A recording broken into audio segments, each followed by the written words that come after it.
그룹들이 그 개 처소 위에서 날개를 펴서 개와 그 채를 덮었는데 채가 길므로 채 끝이 내 소 앞 성소에서 보이나 밖에서는 보이지 아니하며 그 채는 오늘까지 그곳에 있으며 그 개 안에는 두 돌판 외에 아무것도 없으니 이것은 이스라엘 자손이 애굽 땅에서 나온 후 여호와께서 저희와 언약을 맺으실 때에 모세가 호렙에서 그 안에 넣은 것이더라.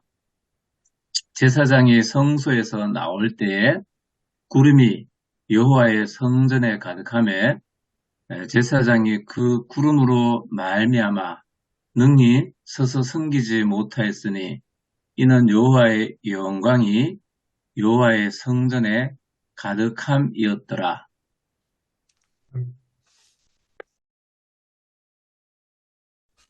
자, 주연절후 둘째 주일입니다. 야훼 영광에 가득한 교회, 본문은 열왕기상 8장 7절 11절까지 말씀입니다. 주석은 정읍중앙교회 김성정 목사님 해주셨습니다. 첫 번째, 설교 착상으로서 본문 읽기. 이집트에서 나온 지 480년 되는 해에 솔로몬 왕은 예루살렘 성전 건축을 시작하여 7년 만에 완성한다. 성전 봉헌식 전에 언약궤 10계명 돌판을 성전에 안치한다. 제사장들이 성소에 나올 때에 하나님의 현현과 영광을 상징하는 구름이 성전에 가득하여 제사장이 서서 직무를 수행할 수 없을 정도였습니다. 주연절은 주님이 현현하신 것을 기념하는 빛의 축제일입니다. 하나님이 비치는 성전에 가득한 야훼의 하나님 영광을 묵상해보자. 그렇게 하면서 본문 읽기를 시작하고 있습니다. 두 번째, 역사적 문학적 본문 읽기, 본문의 구조 분석을 했는데 본문의 괴간을 보면 열왕기상 하는 신명기 역사서, 신명기 사관에 기록된 책들이 있습니다. 여호수아, 사사기, 사무엘상하, 열왕기상하의 마지막 책입니다. 열왕기상은 다윗의 죽음에서 솔로몬 통치와 그다음 분열 왕국 시대를 다루고 있습니다. 그래서 열왕기하는 북이스라엘과 남유다가 각각 아시리아와 바벨론 제국의 침략으로 멸망하는 역사를 보도하고 있습니다. 열왕기 상하는 솔로몬 통치부터 멸망까지 약 4세기에 걸쳐서 역사를 기록하고 있습니다. 신명기 역사서는 앞에서 말하고 있는 여호수아에서 열왕기 상하까지 역사서는 최소한 포로기를 경험한 저자가 예루살렘 함락과 성전 파괴라는 과거를 바라보고 그 원인을 신학적으로 해석하며 역사를 기록한 것으로 보입니다. 왜냐하면 그 대표적인 구절이 열왕기상 8장 8절인데 그 채는 오늘까지 그곳에 있으며 라고 하는 것을 볼 때에 그렇게 추정된다는 것입니다. 신명기 역사가는 기원전 약 6세기에서 5세기 동안 두세 단계에 걸쳐서 책을 엮은 것으로 보고 있습니다. 열왕기상의 독자는 솔로몬 왕부터 멸망이 이른 나라의 성세를 하나님 말씀에 대한 순종과 불순종의 관점에서 역사를 해석하고 있습니다. 열왕기상 8장에서는 성전 봉헌식을 자세하게 다루고 있는데 다윗성에 있는 언약궤를 성전 건축과 함께 언약궤를 새 성전에 이동하고 성전 하나님이 거처로 삼으시는 것, 또 솔로몬의 축복과 그 기도, 희생제소, 화목제 등의 성전 봉헌 예식 등의 내용이 들어있습니다.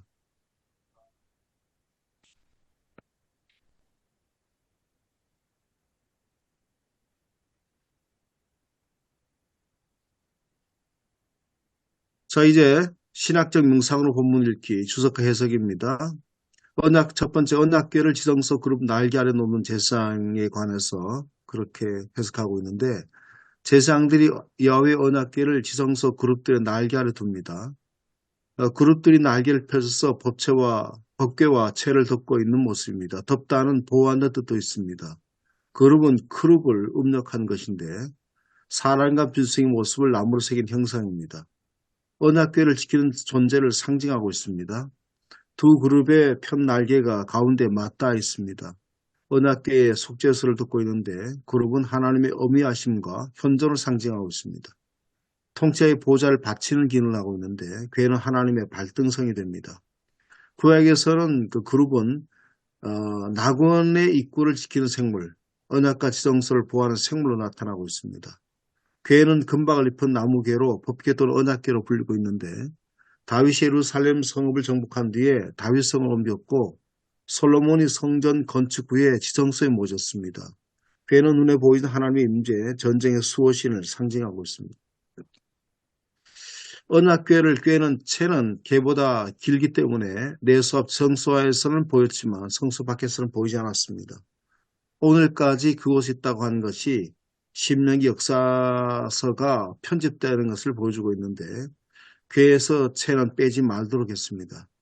언약궤 안에는 두 돌포만 있었습니다. 히브리서 9장 4절에서는 만나를 담은 금항아리, 아론의 쌍난 지팡이가 들어있다고 했는데 그것은 안에 들어있는 것이 아니라 아마 언약궤 근처에 기념물로 보관되었을 가능성이 있고 나중에 그것들이 분실되었을 가능성이 있습니다.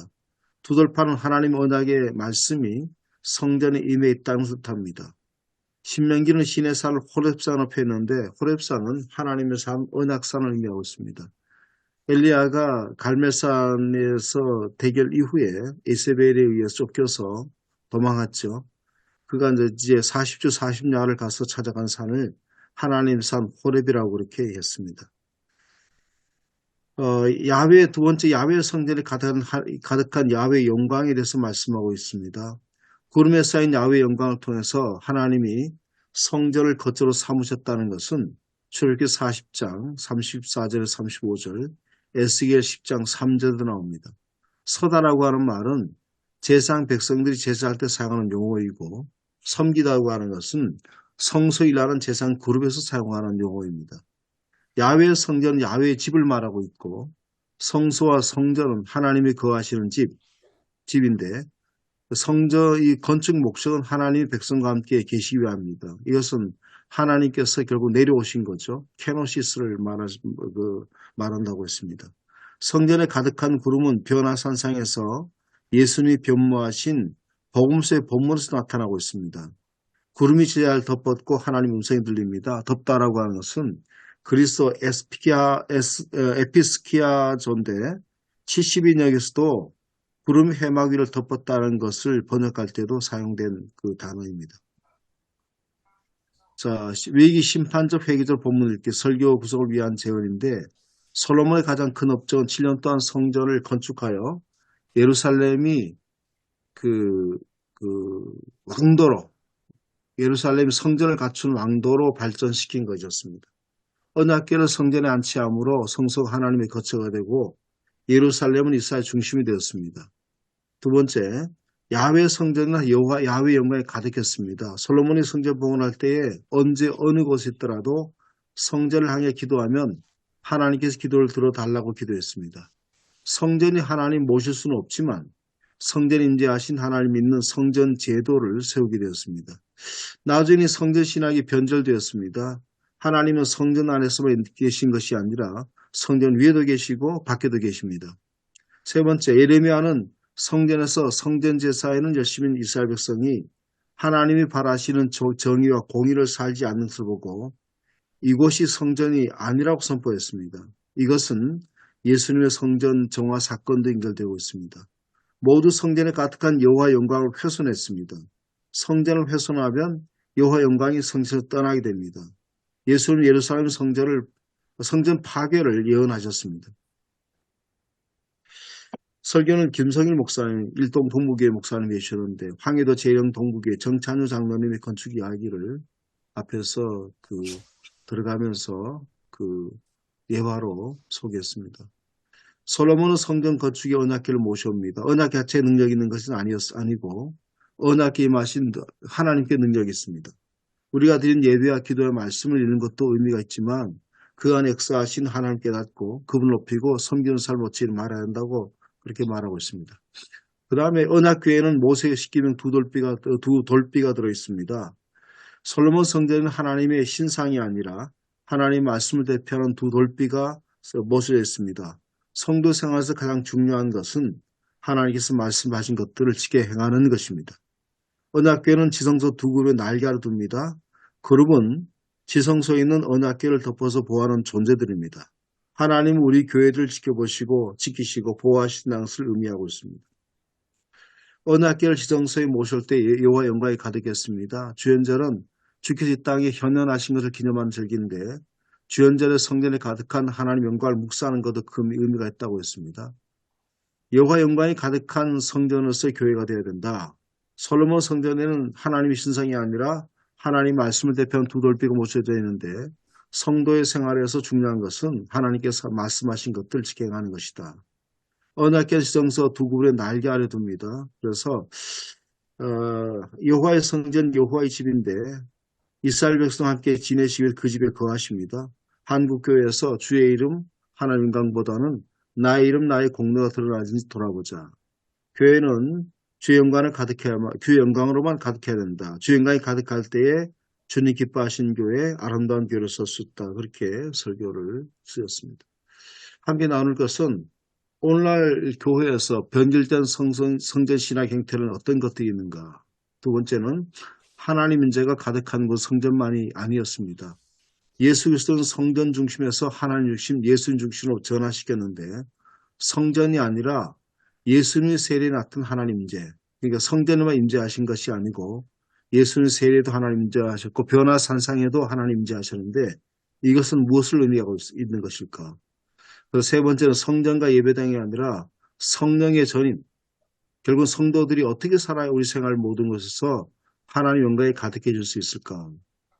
교회와 그리스도의 삶에서 하나님 영광이 가득하다는 의미가 뭘까? 우리 삶 속에서 다만 우리가 교회 예배당 안에만 하나님의 성전이 가득하는 것이 아니라 물론 예배드릴 때 하나님의 영광이 가득해야 되겠지만 더 중요한 것은 예배당 솔로몬도 결국은 솔로몬의 성전 봉헌 기도도 성전 봉헌의 그만 아니라 성전 봉헌 이후 지난번에 우리가 이제 다룬 것도 성탄절이 아니라 성탄절 이후의 삶이 중요하다고 얘기하는 것처럼 우리도 예배당이 아니라 예배당에서 나오고 난 이후의 삶을 어떻게 해야 돼야 하나님 영광이 우리 속에 가득하게 될 수 있을까라고 하는 그런 것들을 한번 함께 나누면 좋을 것 같습니다. 예, 이상입니다.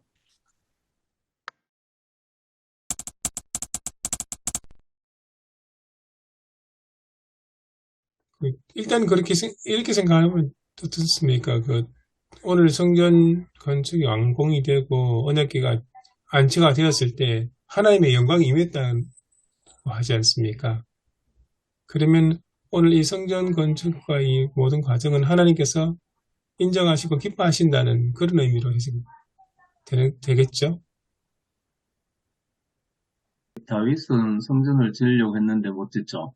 네. 다윗이 참 대단한 왕인데 못 짓고 아들 솔로몬이 성전 완공을 했네요. 성전 완공을 하고 하나님의 영광이 성전 안에 구름으로 가득했다. 구름으로 가득했다. 하나님이 나타나실 때는 언제나 이제 구름이 나타나죠.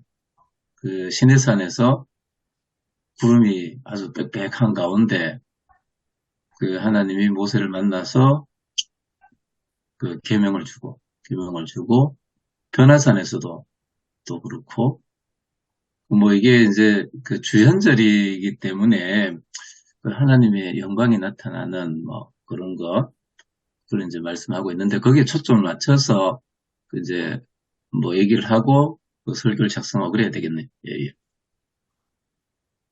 조금 제가 질문한 게 조금 어려우면 그냥 아주 직접적인 단순한 질문 드리자면 하나님께서 처음에는 성전을 짓게 하셨잖아요. 지금은 이제 솔로몬 때는 성전을 짓는 건 다윗이 이제 하나님께 이야기해서 그것이 이제 발전 과정을 거쳐서 솔로몬 때 짓게 되는데 하나님께서 왜 성소와 성막을 짓게 허락하셨을까? 조금 더 나가면 오늘날 예배당을 짓는다는 게 어떤 의미인가? 그거부터 시작하는 게 좀 어떨까요? 구약의 성전 형태는 두 가지입니다. 하나는 광야 시대까지는 천막 성전이다. 생활 환경에 적응해서 이동하고 필요하면 또 설치하고 그렇게 해서 천막성이 되는데 막상 가나안 땅에 들어와서는 이제 이동해 다닐 필요가 없으니까 예, 중앙집권적인 그런 개념에서 예루살렘 성전을 짓고 왜 예루살렘 성전 하나만 지었을까? 지역마다 다 지으면 편할 텐데 그건 이제 예루살렘 왕도에다가 성전을 짓고 모든 백성들이 거기 와서 예배하도록 1년 3차 이상 하도록 한 것은 이스라엘 공동체 자체가 예, 정치적인 그 제도만 가진 나라가 아니고 사실상 그 사회를 움직이는 최고의 왕이요 권위자는 하나님에게 있다. 하나님이시다. 예.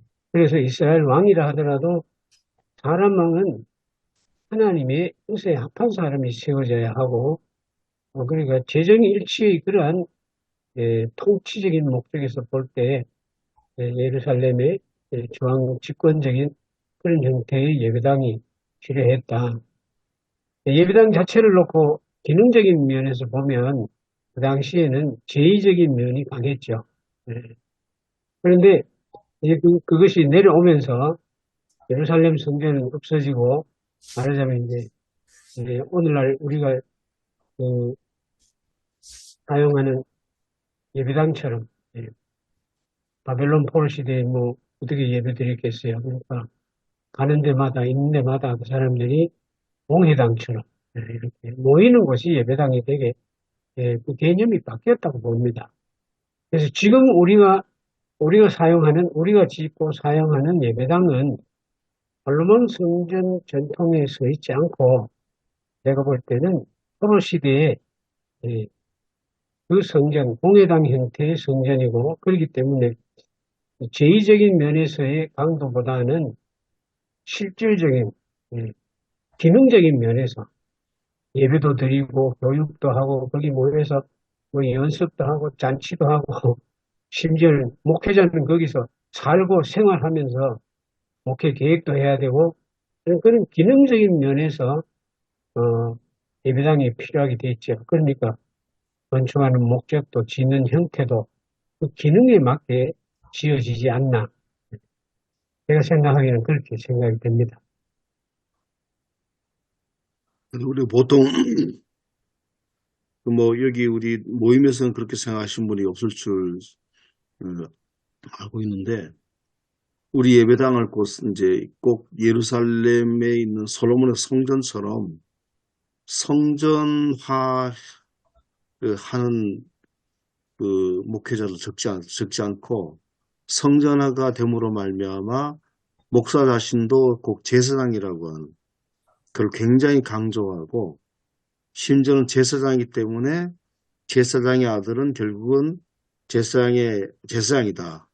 라고 하면서 이제 우리가 말하는 세습을 합리화하는 성도들에게 이제 말하는 가스라이팅이죠. 그 하는 목사가 또 적지 않다는 거죠. 말씀 응답해드리면 사실은 그 NS 교회 세습하는 과정에 옹호하는 교수들이 들내놓고 옹호하는 교수들이 한두 사람 있었습니다. 장신대에도. 근데 옹호하는 논리가 그거였습니다. 제사장. 예. 제가 경험한 건데, 부목사로 사역할 때 1년에 한 번씩 중고등부가 주위에 있는 6개 교회들과 연합해서 제가 있던 교회에서 그 가을이 되면 청소년 그 문화 모임을 가졌습니다. 거기 뭐 참 행사 그 노래도 있고 뭐 춤도 있고 연극도 있고 여러 가지 이제 그런 행사들을 했는데 이제 본당에서 한 겁니다. 본당에서 본당에서 하니까 어떤 장로님이 올라오시더니만 나를 본당에서 불러내더라고요. 애들하고 같이 행사하고 있는데 불러내서 제가 나가니까, 아니, 그, 거룩한 본당에서 이런 행사를 막 춤을 추고, 연기 기타를 막 치고, 이래도 되는 겁니까? 우리 장로님이 또 심각하게 내한테 잘못하면 쫓겨나겠더라고요. 그래서 내가 가만히 생각하다가 이거 그냥 밀리면 안 되겠다 싶어가지고. 장로님 같이 생각하면 20년 뒤에 이 교회는 장로님 혼자 남습니다. 변화되는 그 기능, 새로운 세대들의 그 필요성 요구, 이걸 채워, 물론 성전 개념도 중요하죠. 중요한데, 보다 더 중요한 것은 실질적인 신앙 행위가 일어나야 되지 않습니까? 그 청소년들이 그 와서 문화 행사하는 걸 가지고 성전을, 거룩한 성전을 말하자면, 더럽힌다든지 뭐 훼손한다든지 그런 생각이 들었던 모양이죠. 그래서 이런 행사를 이어와서 막 하고 전기 기타를 치고 춤을 추고, 예, 네, 장로님 같이 생각하면 20년 뒤에 이 교회 장로님 혼자 남습니다. 가버리더라고요. 그런 경험이 있습니다. 근데 우리 한국 교회가 어쩌다 그렇게 됐을까요? 이게 우리가 한국의 교회가 들어왔을 때는 이미 성전 시대가 지난 이후, 성전 이후 시대에 교회가 들어온 거잖아요. 개혁 교회가 들어왔는데, 그런데 저도 이제 어릴 때 보면 교회당을 정말 아주 거룩하게 뭐 아주 뭐 엄숙하게 되고 뭐 교회 안에 저 본당 안에 있는 물건을 함부로 또 만지지도 못하게 하고, 이거는 다분히 그 옛날 성전 시대 그 생각이잖아요. 어떻게 그게 그 완전히 퇴행을 한 거 아닙니까? 네. 개혁 교회를 받아들였는데 왜 우리는 저 중세를 넘어서 저기 솔로몬 시대로 올라갔는지, 그게 참 그 의아스럽더라고요. 이해가 안 돼요. 지금 저렇게 보니까 한번 분석해 볼 만하긴 합니다. 저도 그런 경험이 있거든요. 교육조사 하는데, 우선에 학생들은 제가 고등부를 지도했는데, 뭐, 문화활동하고 싶고, 기타 치고 싶은데, 강단에서 기타 치지 마라. 담임 목사님. 뭐, 그런 거, 뭐 학생들이 위축되고, 또 심지어는, 여성 교육자, 그때는 뭐 여성 목사가 없었고, 여전도사님들인데, 절대로 여성은 강단에 올라갈 수 없다. 이래가지고, 여전도사님 화가 나서 교회 그만두고 다른 데로 가버렸어요. 이제 그런 시절이 있습니다. 지금도 뭐 교단에 그러지 않습니까? 예, 맞습니다. 예. 그러니까 거룩한 성전 개념이 뭐 담임 목사한테 박혀가지고 뭐 그때는 꼼짝 못하는 그런 시절이 있었습니다.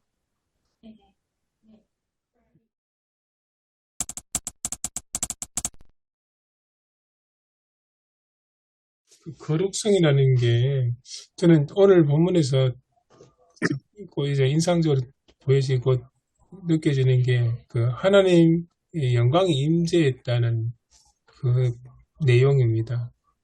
그러니까 뭐 어쨌든 솔로몬이 성전을 완공하고 언약궤를 그곳에 안치했을 때 하나님의 영광이 임재했다는 그 사실 그 자체만으로 하나님께서 그걸 기뻐하셨고 그걸 인정하셨다는 거잖아요. 근데 나중에 그 뒤쪽에 뭐 오늘 본문하고 상관없이 뒤에 이제 후반기 남유다 시대에 멸망할 때쯤 가면 이제 성전에 대해서 예언자들이 그렇게 비판을 하지 않습니까? 첫 성전을 시작할 때는 하나님께서 임재하셔서 허락하시고 기뻐하셨는데 어쩌다가 그 똑같은 성전인데 한 몇백 년 지나서는 그 성전에 대해서 하나님께서 예언자를 보내서 비판하시고 나중에 그 성전이 무너질 것이라, 그것도 이방인들 손에 의해서 그렇게 왜 이렇게 변화가 심하게 일어났을까, 그런 생각이 들거든요. 대답은 간단하다고 생각해요. 하나님이 임재하시기 때문에 성전이 귀중한 거고 거룩한 거지. 하나님 떠나시면 성전은 여전히 물건일 뿐이죠. 하나의 물건일 뿐이니까 이제 그 구약 시대 뒤로 오면서 결국은 에스겔서에 오면 성전에서 하나님의 영광이 떠났다 그랬잖아요. 그러니까 성전이 무너졌잖아요. 지금도 마찬가지라고 생각합니다. 지금은 성전이 더 이제 직접적인 사람의 몸 자체, 마음 자체가 성전이라 했으니까 오늘날 성전의 개념으로 본다면 보인 회중이 중요한 거지. 그 회중이 만약에 죄 있고 회개도 하지 않고 부패하고 타락하면 여전히 우리 사람 성전에서도 성령이 떠나시면 그때는 뭐 아무것도 아니죠. 죄인일 뿐이죠. 결국은 중요한 것은 건물 성전이 됐든지 사람 성전이 됐든지 하나님이 거하실 만하냐.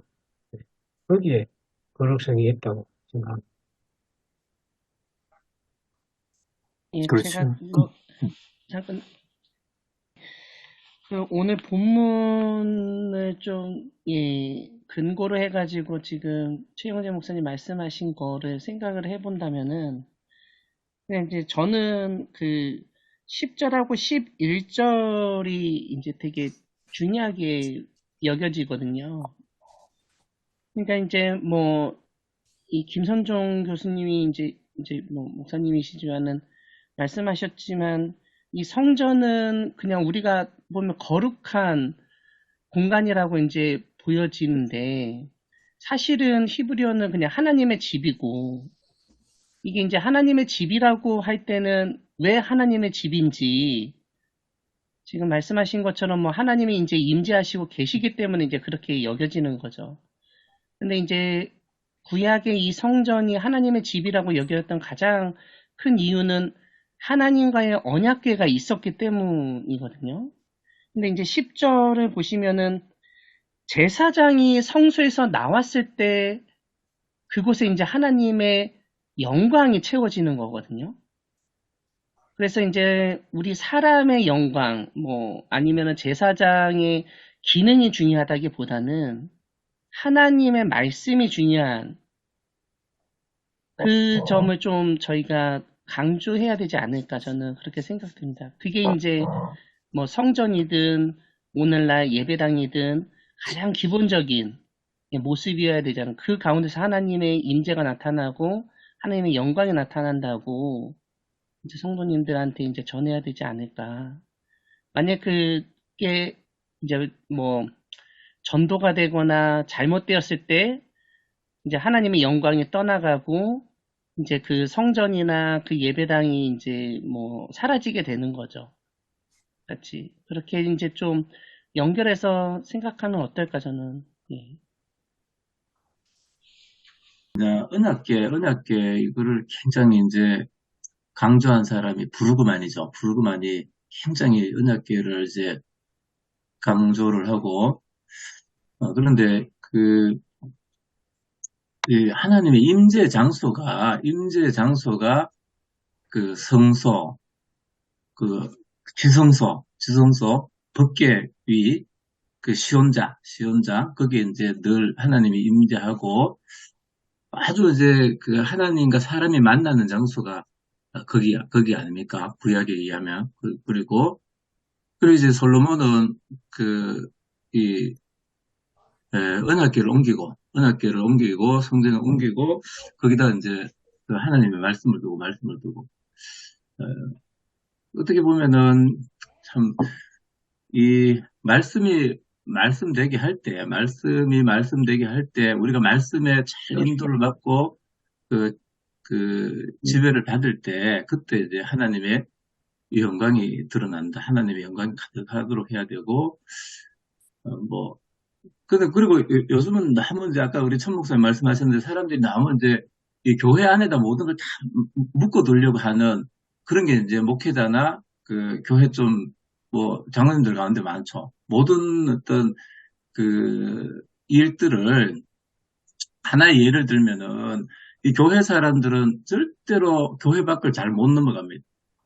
이제 교회에서 열심히 일하시다가 일 잘하시는 분은 노예 가서 일하시고, 노예에서 잘하시면 총회 가서 일하시고, 그게 이제 다죠. 그게 어떻게 보면은, 그 하나님의 영광이 성전 안에만 있다. 하나님의 영광이 성전 안에, 성전에 가두려고 하죠. 근데 이제 그 하나님의 어떤 영광을 본 사람은 성전을 넘어서서 세상 가운데 하나님의 영광이 가득 찰 수 있도록 그렇게 해야 되는, 어떻게 보면은 그 솔로몬이 이제 기도할 때 우리가 잘못하면은 성전을 버려달라고 이렇게 이제 기도하는데, 오늘 우리도 좀 그런 솔로몬의 기도를 잘 좀 새겨야 되지 않을까 이런 생각이 듭니다. 유신성 목사님 말씀하셨던 그 부분, 하나의 말씀, 십계명이 그 성전 안에 있었기 때문에 하나님의 영광이 임했다는 그 부분하고, 오늘날 그 종교학자들이 이야기했던 교회가 무엇이냐 했을 때, 그 중에서 제일 중요한 것 중에 하나가 하나님의 말씀이 바르게 선포되는 것이 교회다. 그 부분하고 연결되면 예루살렘 성전의 본질하고 교회의 본질하고 좀 연결되지 않을까 싶기도 합니다.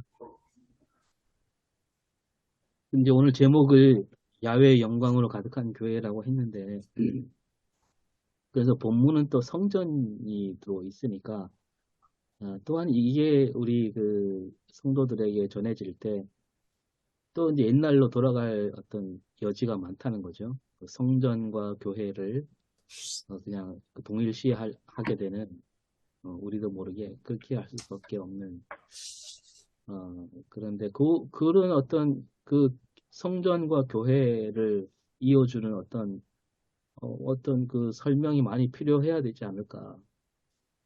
예. 아까 그 강성용 목사님이 그 맥락에서 설명을 이제 저는 하셨다고 이해하는데요. 예. 그 초대교회 역사를 보면, 사도행전부터 보면, 성전 짓는 건 하나도 없잖아요. 예.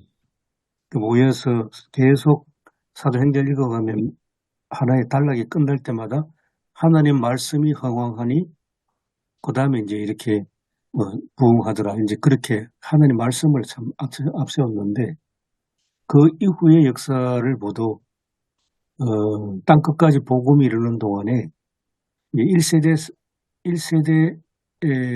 사도들, 또 그 다음에 이제 사도들을 따라가는 사람들이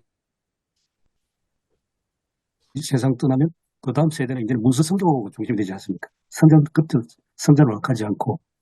예, 그게 쭉 역사적으로 보면 적어도 3세기 후반이죠. 250년에서 한 300년까지 엄청난 박해 시대가 끝나고, 그 다음에 기독교를 공개적으로, 법적으로 공인한 아우구스티누스 황제 때부터 이제는 교회란 것이 지하 땅 밑에 이제 카타콤에 있다가 카타콤 시절이 끝나고 지상으로 올라와서 그 다음에 중요한 도시, 로마, 예루살렘, 그 다음에 하여튼 너댓 곳의 지상의 교회를 이제 건립을 하거든요. 이제 그랬을 때, 이제 구약 성경하고 이때 보면 그게 굉장히 다윗 시대에 예루살렘 중심의 도시가 되는 거하고, 그 다음에 솔로몬 시대 때는 예루살렘 중심의 도시에 성전을 세우는 거하고 맞물려 있지 않나 싶은 게, 왜냐하면 그 종교와 정치가 융합해가지고 하나의 어떤 중앙집권 체제를 이루는, 그게 로마 시대 때도 확실하게 드러났다고 보거든요.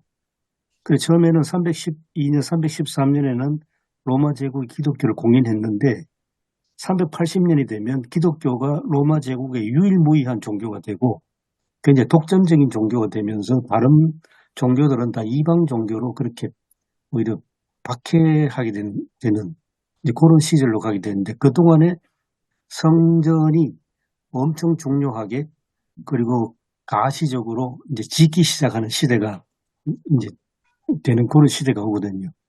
그래 본다면 소위 문서로 복음을 전하는, 그때는 교회가 완전히 에클레시아 개념이었던 것 같아요. 신앙 공동체.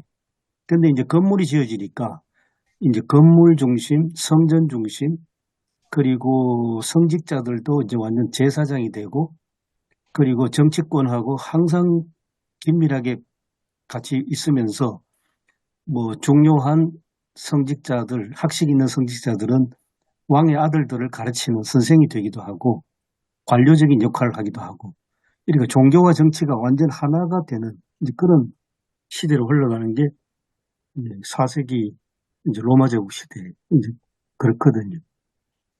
근데 더 나아가서 지금 뭐 우리가 종교개혁 답사를 간다고 유럽 교회 가면 다 엄청난 교회 건물만 구경하거든요. 거기 사람은 별로 없잖아요, 사실은. 사람은 안 보이고 뭐 교회 건물만 보이고, 또 그 교회 수리하느라고 국가적 재정도 엄청나게 들고, 저게 도대체 뭐냐 하는 생각이 저도 개인적으로 들거든요.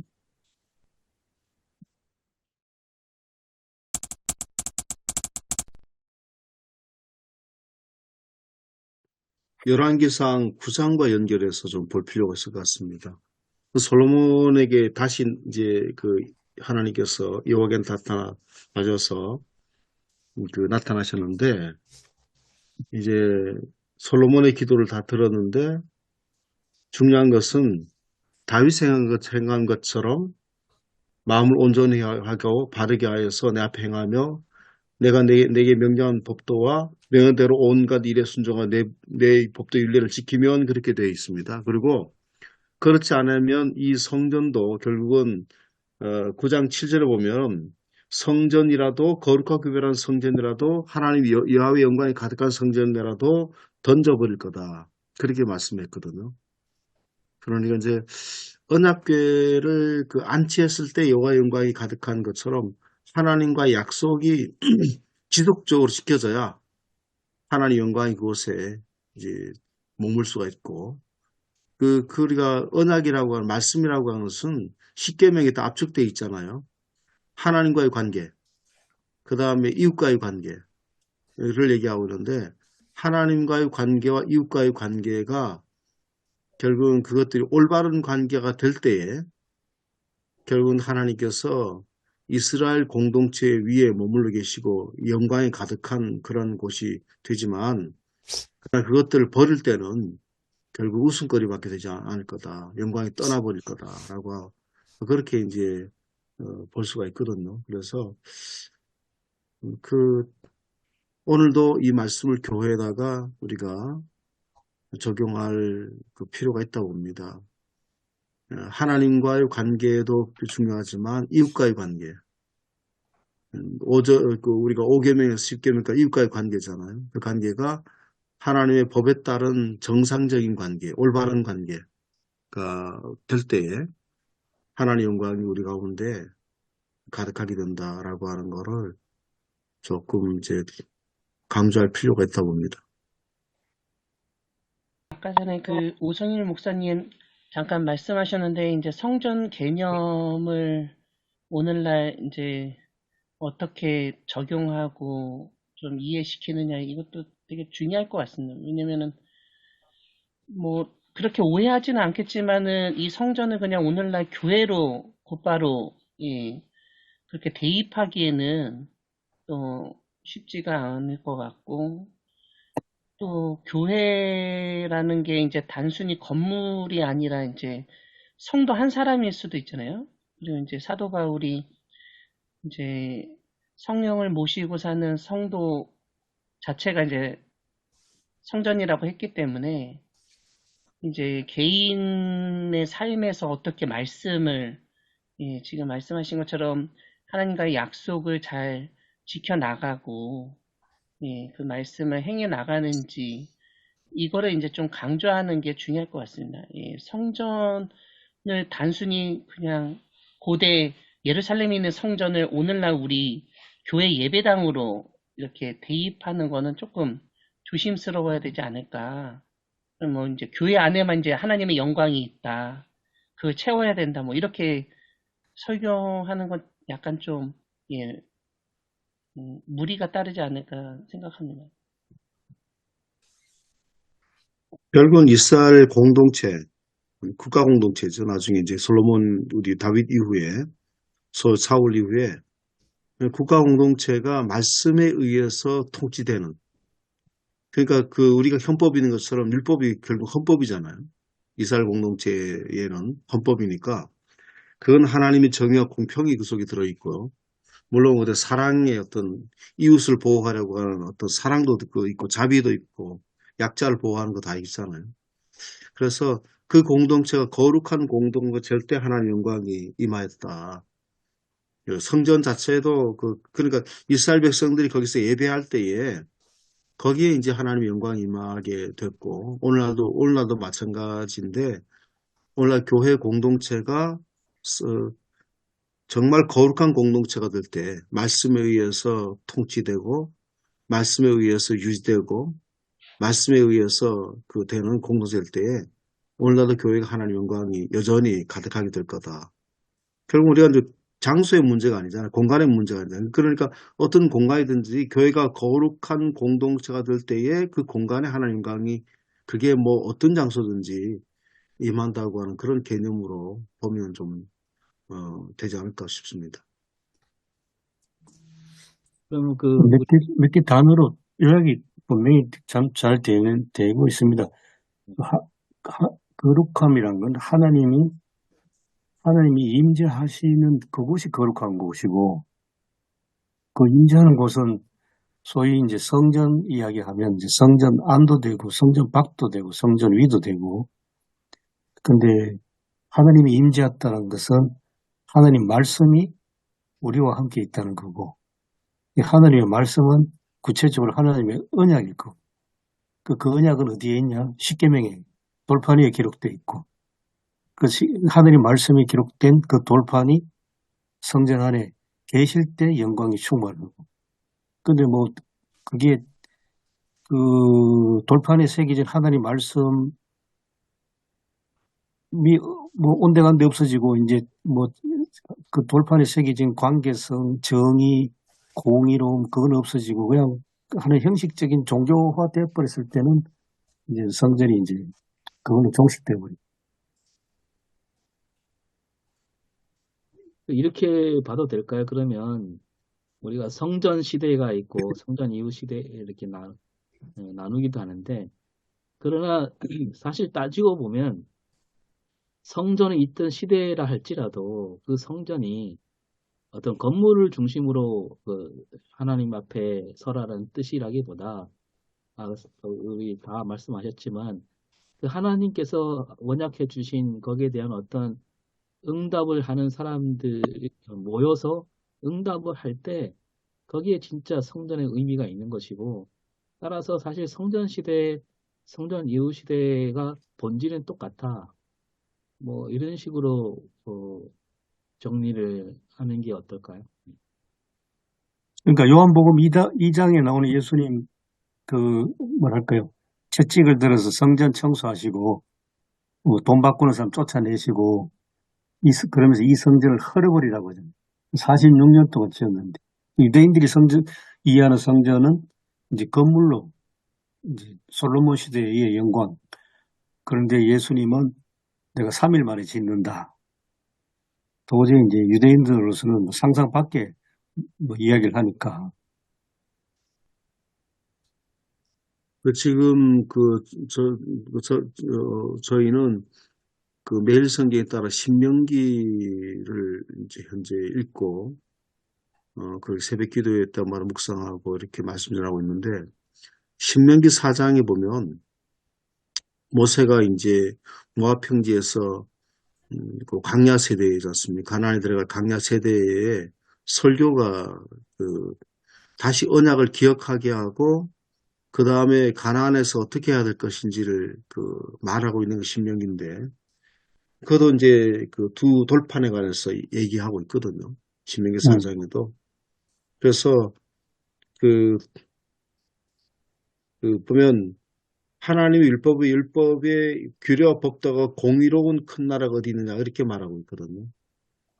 하나님의 규례와 법도는 그 속에 공의와 공평과 정의가 들어있다는 겁니다. 바른 관계 속에 들어있다고 하는 거거든요. 그래서 규모가 커서 큰 나라가 아니다는 거죠. 규모가 크고 뭐 사람 숫자가 많아 큰 백성이 아니고 모세가 얘기하는 것은 하나님의 율법에 따라 율법을 지키고 그 속에서 하나님 율법에 따라서 국가 공동체나 아니면 그 공동체가 정의와 공평에 그리고 지금 말하면 시스템에 공정한 시스템에 돌아가는 거죠.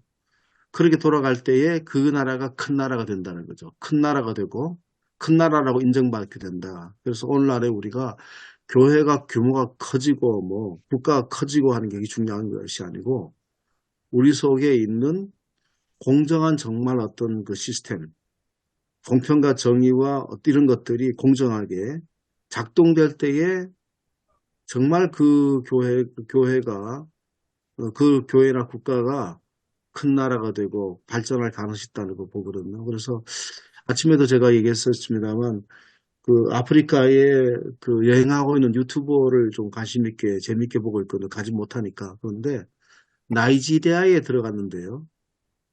도로가 있는데 검문소가 20개가 넘어요.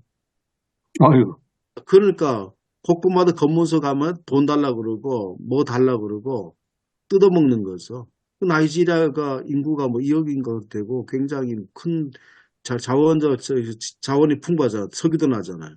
예, 그 낙후할 수밖에 없는 게 결국은 공정한 시스템과 이것들이 안 되잖아요. 우리도 옛날에 그렇지 않습니까? 70년대 가다 보면 면사무소 가서도 뭐 뒷돈을 찔러줘야 빨리 그 뭐 서류해주고 그랬지 않습니까? 호적 등본이라든지 해주잖아요.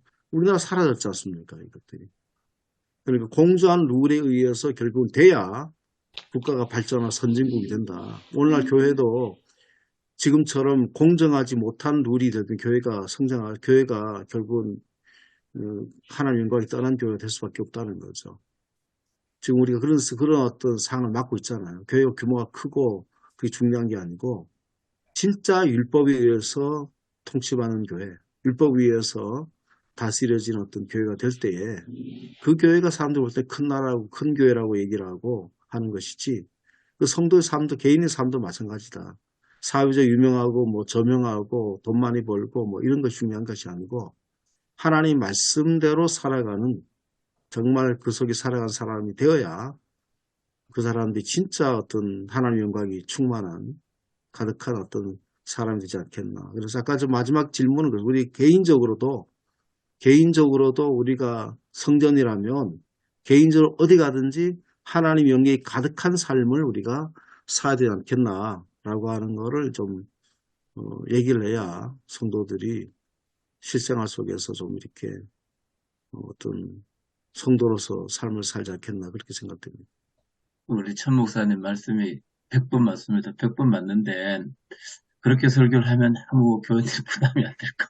뭐 부담이 되고 짐이 되고 또 한편으로 생각하면은 그 요셉이 감옥에 잡혀갔는데 뭐 거기서 감옥 안에서 공의나 정의 뭐 이런 걸 행하는 건 아니거든요. 그냥 뭐 하나님의 말씀 읽고 묵상하고 그랬는데 그 요셉이 애굽의 총리가 되어서 또 역할도 감당하고 그 다니엘도 포로로 잡혀갔는데 그 하나님 말씀 잘 지키고 그대로 살려고 하다가 사자굴에서 살아나고 이런 것도 있거든요.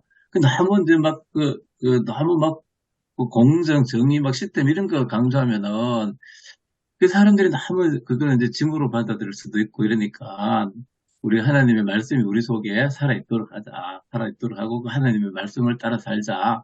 그 하나님의 말씀대로 따라 살면은 뭐 그 요셉과 같은 일도 일어나고 그 다니엘 같은 그런 일도 일어난다. 그리고 우리가 한 사람 한 사람이 그렇게 살아갈 때 그 하나님의 나라가 이루어질 수 있습니다. 제가 볼 때 이런 것도 좀 필요한 것 같아요, 목사님. 너무 막 강조만 하면은 아니 그 부담, 우리끼리 얘기하니까 우리끼리 그렇게 얘기하니까. 우리가 목사님들끼리 얘기하니까 그렇게 얘기한 거지. 예, 이걸 잘 예, 이렇게 잘 전달해야 되겠죠. 예, 예, 그리고 이제 뭐 그거 그렇죠. 그렇게 말씀을 따라가는 게 뭔가 말씀대로 살아가는 게 예, 뭐냐. 예, 과연 그 말씀대로 살아간다는 게 뭐냐라고 예, 했을 때 예. 그게 중심 자체가 그 안에 들어있잖아요. 그러니까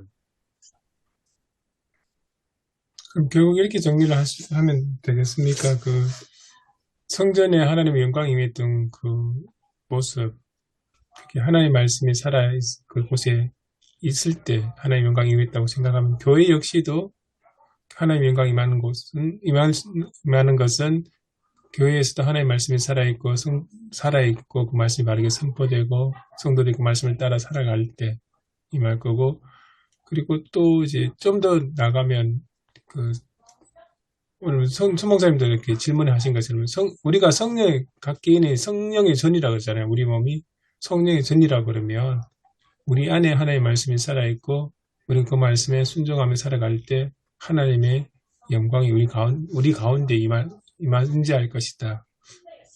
이렇게 정리를 하면 어떨까 싶기도 합니다. 그래서 강 목사님 뭐 정의 펴니까 막 투쟁하고 그런 게 아니고 목사님 무슨 말씀인지 알아들었습니다. 예, 그런 건 아니고 그렇게 아니고 하나 얘기를 든다면 교회 재정 흐름을 바로 잡으면 교회가 재정 흐름만 제대로 잡아도 교회가 안정되거든요. 그게 맞아 목회자 스스로도 재정이 잘 운영될 수 있도록 간단하게 이제 바르게 운영되고 목회자 스스로도 개인적인 어떤 그걸 위해서 쓰지 않고 잘 맡겨져 가지고 잘 쓰게 되면 교인들이 헌금을 하거든요. 교인들이 의혹이 있으면 목회자가 그걸 전용한다든지 뭐 쓴다든지 또 자기 마음대로 이렇게 쓰게 되면 그걸 교인들이 헌금 안 하거든요. 그러니까 뭐 정의, 공의, 평화가 멀리 있는 것이 아니고 목회자 스스로도 가장 큰 문제가 목회자들 각 교회마다 가장 큰 문제가 재정 문제에 늘 문제가 생기잖아요. 그런 문제가 그것만 우리가 바르게 한다 하더라도 실제로는 교회가 시스템이 서는 거죠. 그 재정의 어떤 교회 안에 분쟁이 일어날 가능성이 훨씬 줄어들고. 제가 이제 그 옥방에서도 그 경험했거든. 초창기에 제가 회계 이거를 제가 먼저 몰랐기 때문에 신학생 때 제가 먼저 책을 몇 권 읽고 제가 먼저 회개하는 것들을 얘기하고 성도들을 가르쳐주고 또 세워가지고 돌려서 순환하고 그러 했거든요. 그러니까 나중에는 교회의 재정이 안정되더라고요. 그래서 제가 그 경험했고 또 이 교회에 와서도 이 교회가 뭐 재정을 뭐 이렇게 함부로 건 아닌데 이제 공정하게 잘 이렇게 운용하는 게 그게 멀리 있다고 보지는 않습니다. 그런데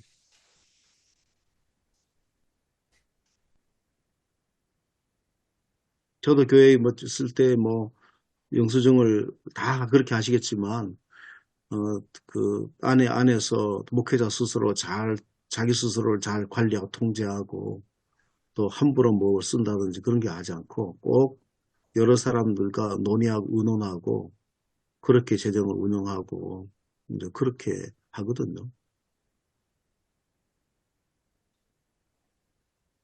그리고 이제 저도 이제 이해하는 게 정의, 공정 이런 게 뭐 우리 사회에서도 엄청나게 지금 중요한 주제고 특히 젊은 사람들, 청년들은 말은 안 하지만은 마음속에는 공정치 못한 사회, 예.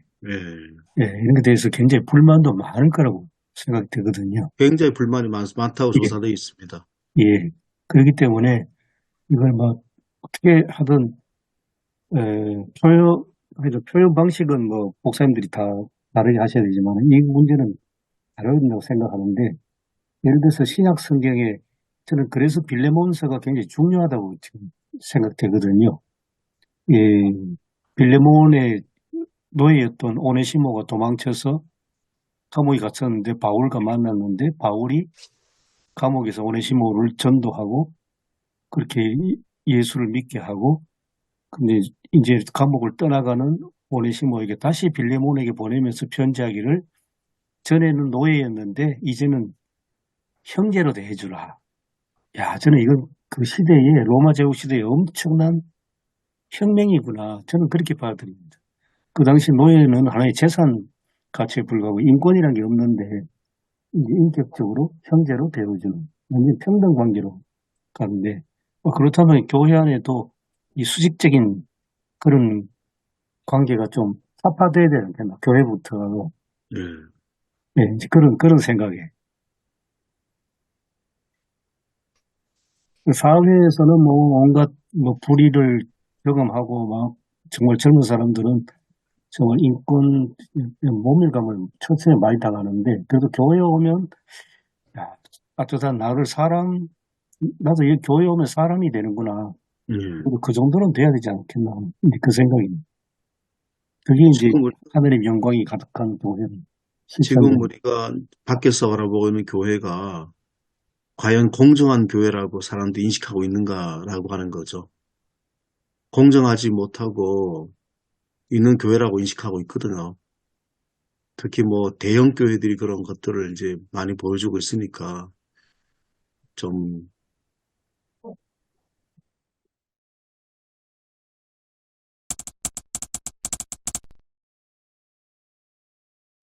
막막하긴 한데요. 이 열왕기상에 나오는 예루살렘 성전과 아까 우리 교수님이 말씀하신 사도행전에 나오는 교회를 어떻게 연결해야 되는가 그런 고민이 있어야 되고 그 다음에 여호와의 영광이 가득하다 이 말을 우리가 어떻게 받아들여야 되는가. 오늘 말씀에서는 이제 구름이 가득한 거하고 영광이 가득한 거하고 이렇게 같이 놓고 있잖아요. 어떻게 보면 그걸 이제 우리가 상징으로 받아들여야 되는데 예수님이 이 땅에 오실 때 천사들이 영광 찬송을 부르잖아요. 그래서 그 영광을 하나님이 우리와 함께 하신다. 예수님이 이 땅에 오신 사건 그렇게 해서 그렇게 연결시켜서 오늘 우리 교회가 본질을 회복하는 그런 교회가 돼야 되지 않겠는가. 뭐 그 정도 뭐 지금 대충 그 정도네. 네, 저는. 저는 그 솔로몬이 성전을 보는데 단지 언약궤만 그 성전을 모시고 왔다고 해서 하나님의 영광이 가득한 건 아니라 보거든요. 그래서 솔로몬이 성전을 모시고 오면서 하나님과의 언약 관계를 새롭게 했다는 거죠.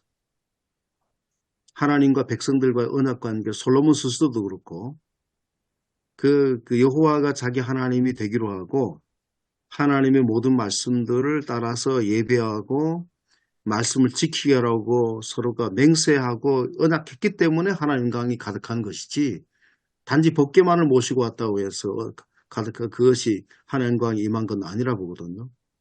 나중에 솔로몬이 결국은 나중에는 이제 변심하고 떠났었을 때 하나님 영광도 일부 결국은 그 어떻게 뭐 반감되지 않습니까? 솔로몬의 그 다윗의 왕가가 분열되고 그런 것을 보여주는 것처럼 오늘도 우리가 연초에 우리가 하나님의 그 언약 속에서 살겠다고 다짐하는 정말 그 다짐했을 때에 우리 교회가 하나님 영광이 충만한 교회가 될 수 있다. 하나님과 다시 한번 좀 말씀에 대한 각오를 새롭게 하자. 또 하나님의 말씀에 우리가 온전하게 신실하자.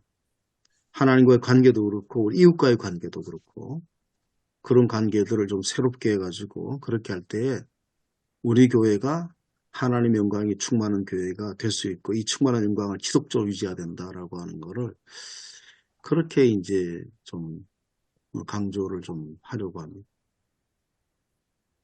여러분이 단지 또 여러분 생활 속에서 우리가 복 받기를 좋아하잖아요. 사람들이 잘 되고 복 받고 그 잘 되고 복 받는 게 뭐냐? 어떻게 하면 되느냐?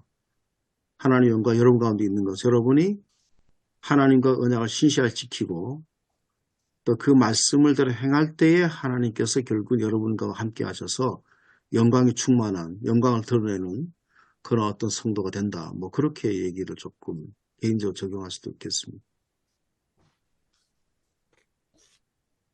저는 뭐 이거 읽어보면서 좀 범위를 좀 넓혀서 8장 1절부터 11절까지 다 잡아서 좀 했으면 좋겠다 이런 생각이 듭니다. 범위를 넓혀서 하고 그리고 하나님의 영광이 가득한 교회 그렇게 주제를 잡고 설교 제목을 잡고 설교를 해야 되겠다. 뭐 나중에 그 솔로몬이 그 성전을 위해서 기도하는 거 27절까지도 다 포함해서 좀 넓게 잡아서 설교를 하면 좋겠다. 뭐 이런 생각이 듭니다. 예.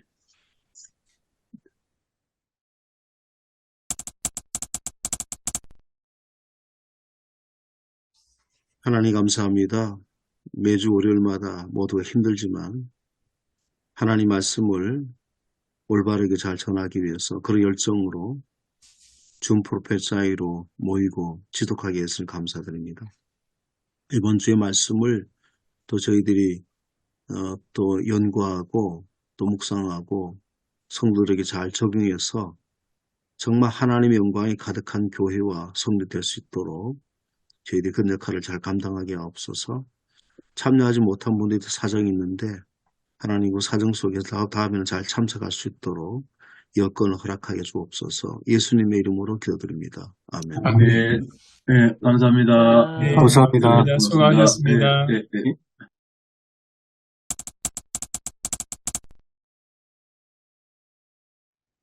뭐 다른 분은 설교를 다 오셔서 말씀 안 하셔도 될 것 같고, 저는 설교 제목은 복음의 시작, 그래 했고, 예배 강단 따라서 뭐 그랬죠. 요한이 예수님 전에 와서 이제 세례를 베풀었다. 요한의 어떤 세례 베푸는 거는, 활동은 이미 성경에 미리 예언한 거고, 그리고 예수님이 요한에게 와서 세례를 받았는데, 예수님의 어떤 하나님의 아들 되심을 가장 잘 보여준다. 세례 받는 순간에 가장 예수님이 이 땅에 오실 때 마구간 말구 위에 누워 계실 때 아주 예수님의 어떤 모습을 잘 보여주는데, 그 이후로는 잘 모르는데, 근데 세례 받으실 때 또다시 예수님의 모습이 분명하게 드러나고, 세례 받을 때 하늘이 열리고 성령이 비둘기같이 내려오고 하늘의 음성이 너는 내 사랑하는 아들이다 하는 그 말씀이 참 예수님을 잘 보여주는 그런 말씀이다. 그리고 두 번째 거기서 이제 조금 우리 세례도 조금 언급을 했습니다. 제가 우리도 세례를 받는데, 세례를 받는다는 거는 이게 쉬운 일이 아니다. 누가 뭐 받으라고 해서 받는 것도 아니고, 세례를 받는다는 거는 이게 성령이 역사하지 않으면 절대 세례를 받을 수가 없다. 성령이 역사해서 우리가 세례를 받으면은, 그때부터 그걸 의식하는 사람은 모든 게 달라진다. 모든 게 달라지고, 새로운 어떤 자기 자신에 대한 정체성이 생기기 때문에, 세례를 받고, 그렇게 이제 살아가는 게 너무너무 중요하다. 이렇게 이제 했고, 세 번째 마지막에는 이제 예수님께서 시험 받고, 하나님의 나라를 선포하고 회개하고 복음을 믿어라. 우리도 이제 믿고 따라가야 된다.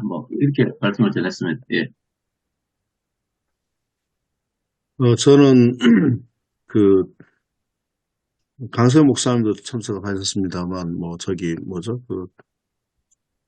우리 신년 할애회, 그 얘기를 하면서, 어떤 목사님과 이제, 또 장로님 두 분, 제 고향교회 장로님 두 분인데, 그 얘기한 가운데를 이제, 서로 얘기 나눈 거.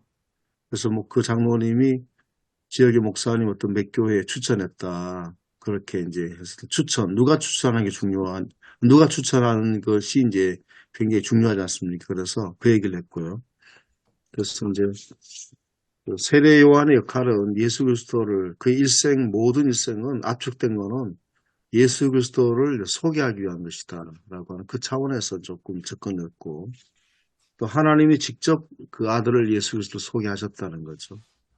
그래서 마지막에 이제 결론 부분에서는 그럼 우리가 어떻게 해야 될 건가라고 하는 걸 이제 얘기를 하면서 우리도 우리의 삶이 예수 그리스도를 소개하는 삶이 돼야 되지 않겠나라고 하는 걸 얘기했습니다. 그래서 예수 그리스도가 하나님의 아들이시고 하나님 기뻐하신 아들이라고 하는 거를 우리의 삶을 통해서 소개해야 된다. 그럼 우리 그 삶이 다른 사람들에게 신뢰를 줘야 된다.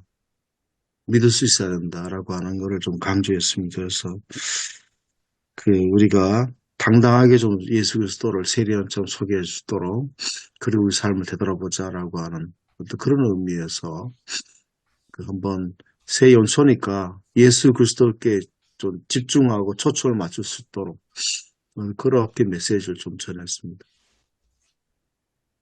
저는 뭐 이렇게 올려드렸지만 원고도 올려드리고 영상도 올려드렸는데 이제 원고는 뭐 저녁에 계속 수정이 돼서 주일 아침까지 올려드린 거하고 조금 다르긴 한데 또 뭐 제가 올려드린 거니까 그건 올려드렸고 제가 이제 주일 오후에 가끔 이렇게 쭉 둘러보는데 이번에 이상훈 목사님이 정리를 잘 하셨더라고요.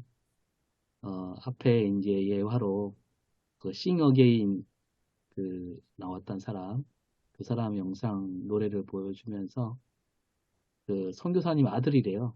네, 아주 노래도 잘하고 저도 Sing Again 잘 보는데 그거 보여주면서 들어야 할 소리 그래서 광야에서 외친 소리, 하늘에서 들린 소리, 또 예수님이 갈릴리에서 외친 소리 이렇게 딱 나눠서 이렇게 잘 이렇게 정리를 해서 귀에 쏙쏙 들어오게 잘 하셨더라고요. 예, 오 목사님 설교 제가 관심 있게 다 들었습니다. 예. 그리고 지난 주일에 저도 설교할 기회가 있어가지고 주일 예배 시간에 본문 가지고 설교했는데 지난 주일이 신년 첫 주일이고 예수님 수세 주일입니다. 그래서 저는 본문을 1절을 포함시켰어요. 1절을 포함시켜가지고 예수님의 세례받으심에 대해서 초점을 맞췄습니다. 복음에 대한 얘기는 많이 하기 때문에 특별히 수세주일이라서 맞췄는데 1절을 넣은 것은 1절에 있는 중요한 네 가지 개념, 하나님의 아들, 예수 그리스도, 복음, 그 다음에 시작, 이걸 이제 신학적인 전문 용어적인 개념을 설명해주고, 그럼 마가복음 전체의 내용이 뭐다 하는 것을 먼저 심어주고, 그 다음에 이제, 세례요한이 왜 왔느냐, 거기에 대한 설명을 했습니다. 세례요한도 예수님 오시는 길을 준비하는 사람이지만은 사실상 우리가 준비해야 된다. 세례요한이 준비하라고 권고하는 것은 우리가 준비해야 되는 건데 그 준비의 방법이 뭐냐? 회개의 세례를 받아야 된다는 거죠. 지금까지 살아오던 그 삶을 청산하고 회개, 돌아서서 그 다음에 예수님의 시각과 관점으로 살아가는 삶. 이게 이제 진짜 회개다. 그런 다음에 이제 그 초점을 이제 세례에 맞추었습니다. 요한 세례는 물세례인데 물세례는 내면적으로 보이지 않는 믿음에 대한 외적인 증거다.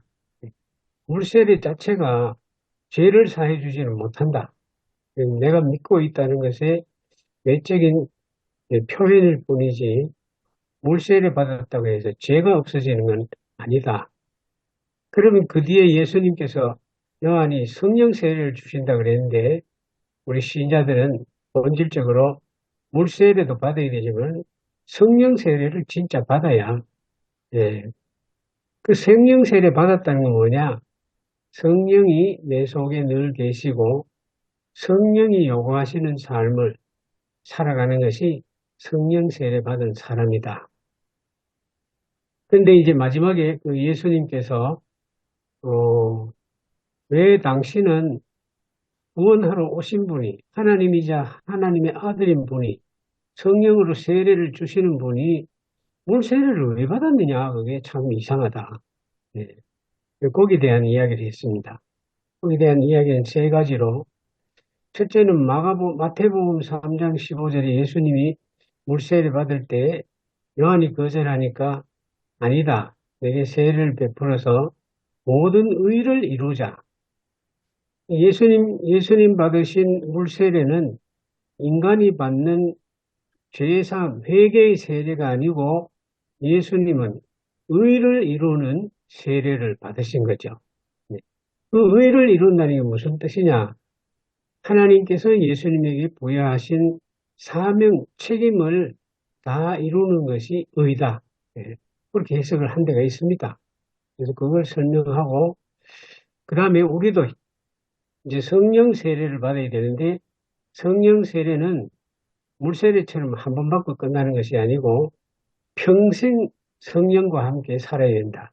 성령 세례 받았다는 사람은 성령이 요구하시고 가르치고 인도하시는 대로 사는 것이 성령 세례 받은 사람이고 정말 예수님이 구원하려고 하는 사람이다. 그래서 신년 천마당에 우리도 예수님처럼 성령 세례를 받아 성령이 이끄는 대로 살아가는 삶이 되기를 바란다. 그렇게 했습니다. 메시지가 완전히 좀 달라졌습니다.